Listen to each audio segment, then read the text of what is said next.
Bombshell indictment. The Justice Department charges 12 Russian military officers with election interference. I'm Robert Costa. Inside the latest turns in the Mueller probe and President Trump's confrontational diplomacy. Tonight on Washington Week. The indictment charges 12 Russian military officers by name for conspiring to interfere with the 2016 presidential election. The Justice Department has charged 12 Russian military intelligence officers with hacking into Hillary Clinton's presidential campaign and the Democratic National Committee. The announcement directly links the Kremlin with election interference that went beyond just targeting Democrats. In a second related conspiracy, Russian GRU officers hacked the website of a state election board and stole information about 500,000 voters. We have the latest on the expanding Mueller probe. Plus, President Trump sparks unease overseas when he criticizes British Prime Minister Theresa May's Brexit plan and warns that her position could put future trade deals in jeopardy. Well, if they do a deal like that, it will most likely, because we'll be dealing with the European Union instead of dealing with the UK. So it will probably kill the deal. May remained calm and carried on. The UK-US relationship is also defined by the role we play on the world stage. From the outset, President Trump has been clear about how he sees the challenges we face. And on many, we agree. And after rattling allies at NATO, President Trump takes a victory lap on military spending. Tremendous progress has been made. Everyone's agreed to substantially up their commitment. But the French president debunked Mr. Trump's assertion, saying there was no new agreement. We discuss it all next. This is Washington Week. Once again, from Washington, moderator Robert Costa. Good evening. Special Counsel Robert Mueller's investigation into Russian interference has had long stretches of quiet. And then there are days of sudden action. Today was one of those days. Based on Mueller's work, the Department of Justice charged 12 senior Russian intelligence officers with hacking Democratic officials during the 2016 campaign. The federal indictment sheds new light on the Kremlin's sophisticated scheme to manipulate the last election. Joining me now with his latest reporting is Devlin Barrett, who has been busy today at the Washington Post newsroom. Devlin, the president has long doubted whether Russia hacked Democratic groups. Does today's indictment put those doubts to rest?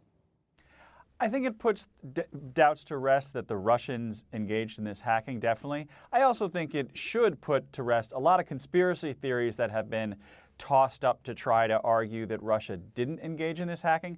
But look, an indictment isn't proof. Folks can still argue about this, but there is an incredibly detailed indictment now to explain not just which Russians did it and when they did it, but also exactly how they did it, and that's pretty powerful.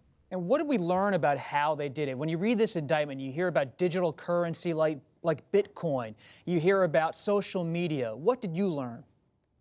Well, I think I learned that they were really deep inside not just the computer servers and systems at the Democratic National Committee, the Democratic Congressional Campaign Committee, and a lot of the email accounts of individual staffers, not just for Hillary Clinton, but for those organizations. But they had control and access to dozens of computers within those committees, and it's remarkable that the breadth of the thing, frankly, and that's what I think comes across in reading this indictment today, is that this was a very sophisticated, very well executed plan to hack a lot of computers. One of the people who interacted with these Russians or these Russian-affiliated entities was Roger Stone, the longtime Trump advisor. What does this indictment mean for him? Well, you know, I think it may actually be an okay thing for him so far. Deputy Attorney General Rod Rosenstein said today that we should not assume anything implicating or inference of guilt for any of the Americans who are referenced in this indictment. And I think what it does show, frankly, is that the Russians were reaching out, that they were offering help, that they had a real willingness to ask, frankly, people around President Trump, you know, can we help you? Is there something we can do for you? Devlin, when you think about the Mueller investigation, and it has two tracks. There's the Russia track looking at interference in the election, then there's the obstruction of justice track of this investigation. What does today, the timing of it all, say about Mueller's progress? Well, I think it says something that we've sort of long suspected, which is that the U.S. government, the intelligence community, has had a very good idea for quite some time exactly how this hacking was done.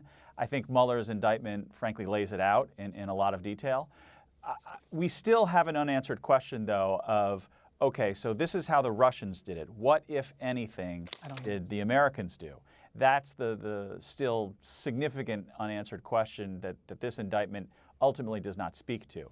And then when it comes to collusion, that is still an issue that the president's lawyers are in talks with Mueller about. And I think, frankly, we haven't seen the final act of that play. The timing of this, Devlin, was really interesting to watch because it came a day after Peter Strzok, the FBI agent, is grilled on Capitol Hill. And you had Rod Rosenstein, the Deputy Attorney General, under fire from Republicans, urge bipartisanship when it comes to recognizing Russian interference. As someone who studies and reports on the Department of Justice, what did you make of that message? Well, it's frankly another instance where you've seen a day that's been tough for the FBI and tough for the investigation is followed very closely or near a day that frankly is a powerful new investigative action. So, for example, I'm thinking particularly of last year when the first information about these FBI texts came out. It was really right, essentially, on the heels of the guilty plea of Michael Flynn, the former national security advisor. So these things can get bunched up. We've seen that before, and that's what was striking to me about this week. It's another bunching up of both of big news events on both sides of the argument. Devlin, when you think about what's next, these 12 Russians are facing the charges, but will they actually ever face the charges? Can we expect them to be extradited? We really shouldn't expect that. There's always a chance that someone can get tricked into going to a country that has an extradition treaty, but Russia does not have an extradition treaty with the United States and is not going to turn any of these people over. These folks would have to do something fairly dumb to get in a position where they could be arrested. Having said that, this is a strategy that has existed for the U.S. government for a number of years called name and shame. People argue about the effectiveness of that strategy, but obviously it has significant domestic value to our own country to explain what the government believes happened.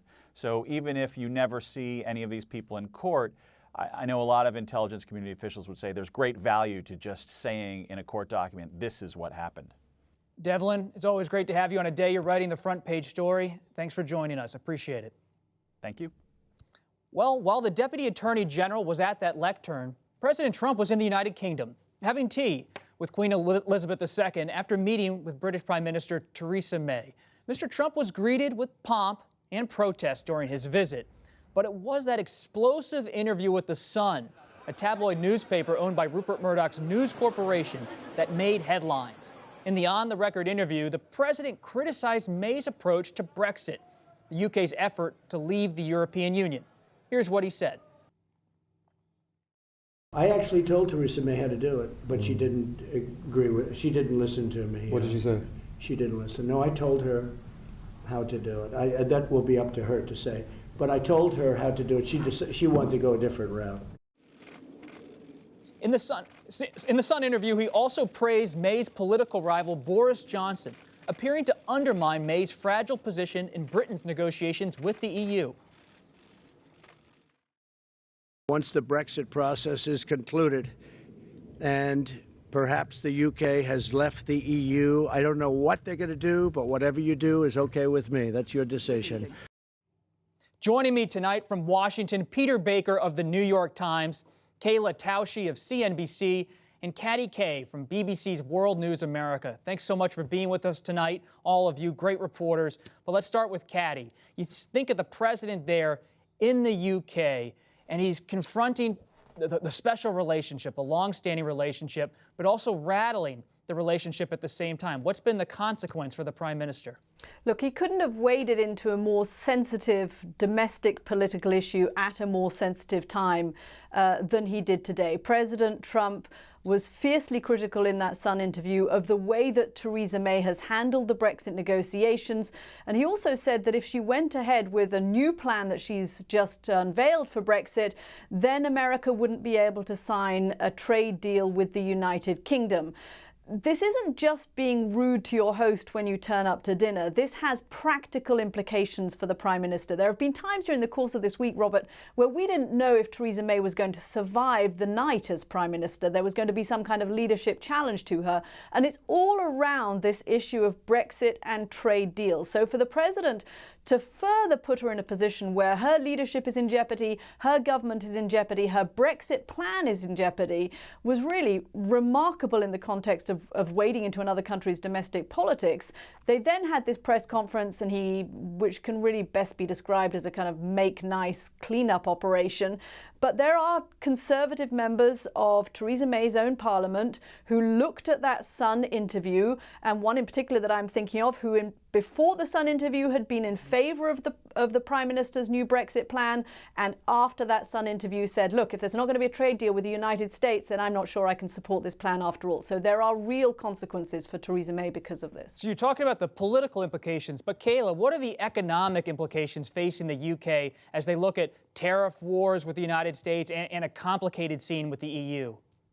Well, it's going to be a long road for the UK, and we knew that when the citizens of the UK voted for Brexit in the first place a couple of years ago. One thing that Donald Trump might not like about the current stance of Prime Minister May is that what this allows the country to do, not only will it maintain a free trade area between the UK and Europe, but also it would allow the UK to pursue other deals with countries like the US. But Prime Minister May won't have the same type of leash to pursue the type of deal that President Trump would have wanted, and she can institute her own tariffs, just like President Trump has under the current structure of what she is pursuing. But interestingly, even though President Trump criticized the way that Prime Minister May was handling Brexit, criticized the way that Germany was dealing with Russia when he was at the NATO summit and this pipeline with Russia. These two leaders are dealing with political concerns that President Trump is intimately familiar with,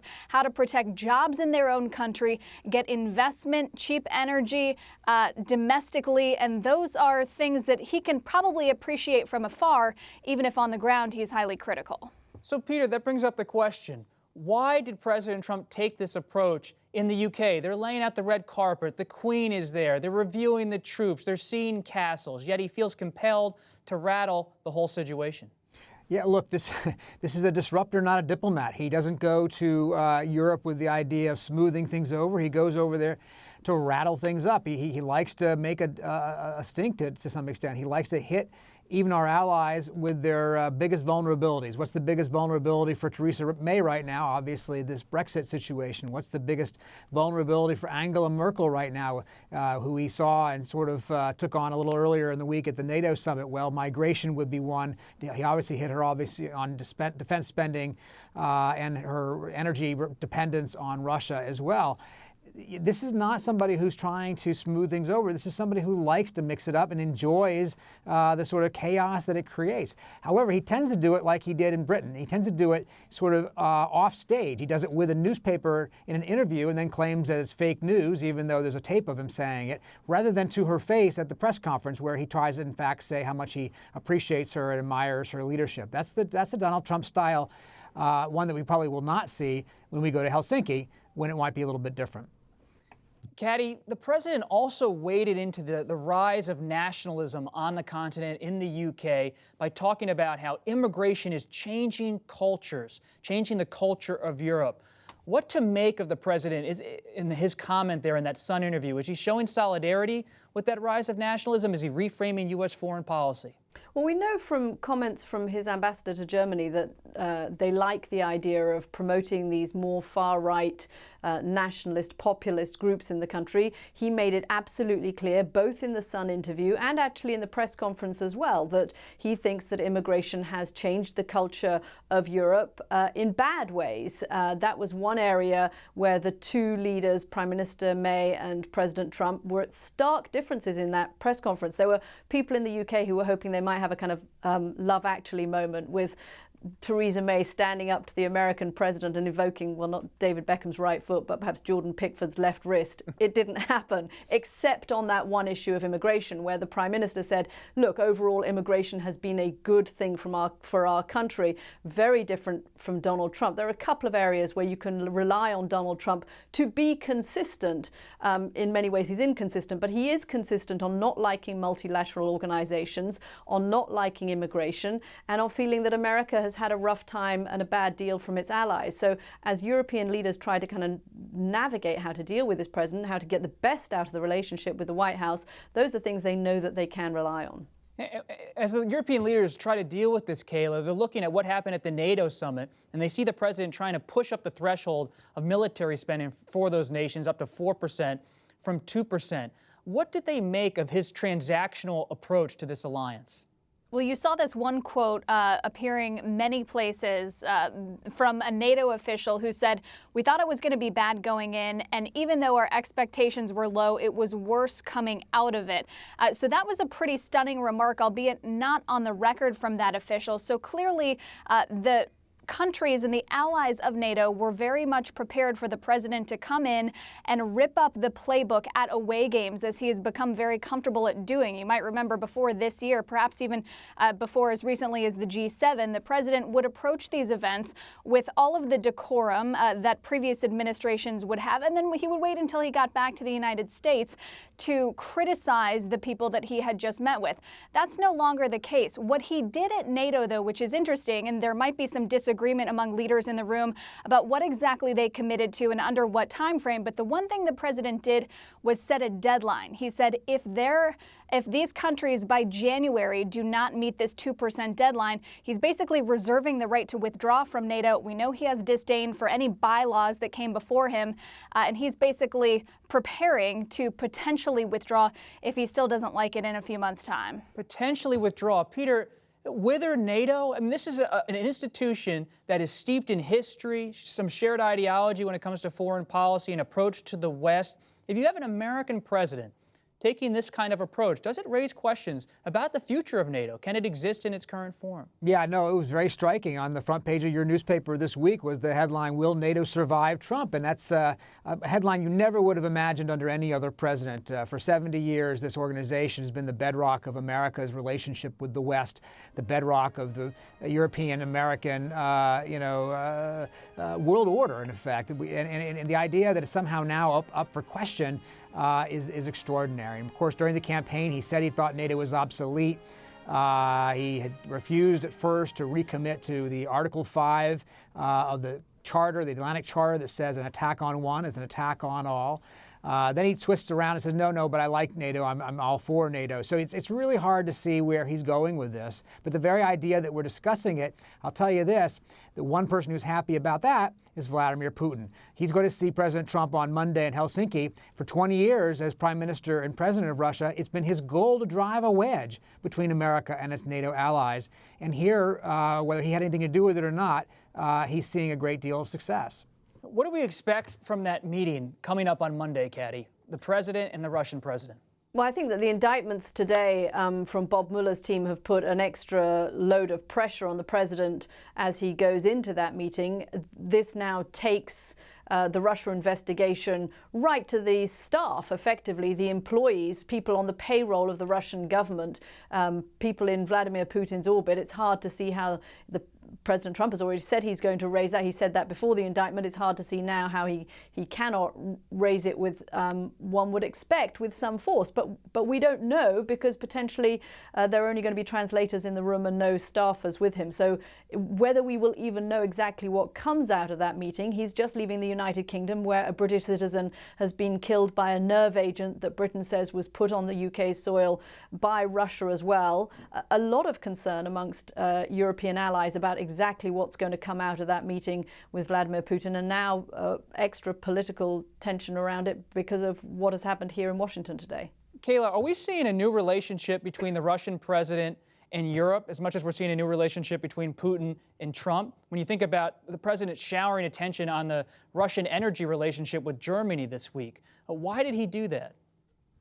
Well, he really doesn't like the idea that he feels the U.S. is shouldering the majority of the burden for NATO at a time when, the purpose of NATO is to protect Eastern Europe and Europe broadly against Russia. Meanwhile, Germany is taking action to connect itself even more intrinsically to Russia and rely even more on its energy. He sought to conflate those two issues and draw the direct link between those issues at that time. It's unclear exactly what Vladimir Putin's relationship is with the leaders of Europe at this time. It's always been contentious. It is still now. What's less clear is the relationship between President Trump and Vladimir Putin. President Trump reiterated again today at the press conference in England that he barely knows President Putin, that they don't really know each other at all. He said that they are competitors. And then on the same token, the Kremlin seems to be owning the messaging, at least for today, about what this meeting is. The Kremlin said that the summit on Monday will be about strengthening U.S.-Russia ties. They'll talk about election meddling if there are any facts to even discuss, and that Russia considers the U.S. to be a partner, which is certainly something that Donald Trump, the businessman, would want to hear. Peter, beyond the election meddling question, which is going to be so important, watched by both parties on Monday, what about answers on Syria, on Ukraine, when these two meet? I mean, those issues have been festering for a long time. Well, you're right. There's so many issues that, in fact, a normal American-Russian meeting right now would address. The Middle East is up for grabs, in effect. Ukraine is a frozen conflict. What about the poisoning of the Russian former spy in the UK? And, in fact, the death of a woman who apparently was caught on this nerve agent by accident. That's an important issue. Just a few months ago, the West was expelling Russian diplomats over this. So many issues at the heart of the Russian-American relationship. You have the sense, though, that President Trump is not going in with any particular demands. He's making demands of the allies about spending money in order to be safe. He's not making demands of the adversary who is making Europe unsafe in the first place. And when you think about Republicans, Caddy, back in the U.S., you had Senator McCain today, Senator Sass in Nebraska, two Republicans say the president better take a tough line when it comes to Putin on Monday. But there's not a chorus of Republicans making that statement. No, I mean, look, the only chorus that we've really had from Republicans where they have stuck together in opposition to the president has been on the issue of free trade. It seems that the Republican Party still is very much the party of free traders. They came up with a resolution on that just this week. But when it comes to Vladimir Putin, look at the way that opinion polls have shifted amongst Republicans in the country, led perhaps by, President Trump's example, whereas Russia was seen as definitely an enemy of the United States just 2 or 3 years ago by the Republican Party and by the American voting public. Those numbers are shifting, and there's more latitude now in favorability for having a good relationship with Vladimir Putin. I think it's really this question of what is he going to ask of Vladimir Putin, and is he going to give something critical away? Are we going to see a promise, for example, to do something about US sanctions because of the invasion and annexation of Crimea? That would be a huge coup for Vladimir Putin were Donald Trump to de facto recognize that Crimea is part of Russia now. And it's something that no one else, I think, in Europe would be prepared to sign on to. Well, Peter, what do we know about Putin's agenda here? Well, I think Putin's agenda is to first of all just have the meeting. What the Russians believe is that there is in fact opposition to them inside the Trump administration. They don't like people like Nikki Haley and others who have been pretty straightforward about criticizing Russia's government, and they believe that these people around him have held Trump back. So they wanted to get past that outer layer that was separating these two presidents and get the two of them in a room together, because they feel like that President Putin, President Trump can actually connect on a lot of these issues. What he would want, I think, is what Caddy said. He would want some de facto recognition that Crimea is always going to be Russia now, some sort of acknowledgement of Russia and its role in the world in a larger sense, that Russia is an important player and can't be ostracized, can't be isolated. Remember, the whole purpose of these sanctions that have been put on in the last 4 years since the incursion into Ukraine was to isolate Russia from the world community, to say it didn't belong at the table of the G7, for instance. It didn't belong in the community of civilized nations as long as it was poisoning people on other countries' territory, as long as it was seizing the territory of its neighbors. Well, having a meeting, a one-on-one meeting with the American president, especially one who says relatively friendly things and doesn't really hold them to account, that's a big win for Vladimir Putin. All right. Peter, thank you very much for that. And thanks so much to everyone for joining tonight. Kayla, Caddy, Peter, and Devlin. It was a great conversation. And on this Friday night, we have a special edition of the Washington Week Extra. I'll be answering your questions on Facebook Live starting at 8:30 p.m. Eastern Time. I hope you'll join me. And I have some news to share. I'm Robert Costa. Thanks for joining us.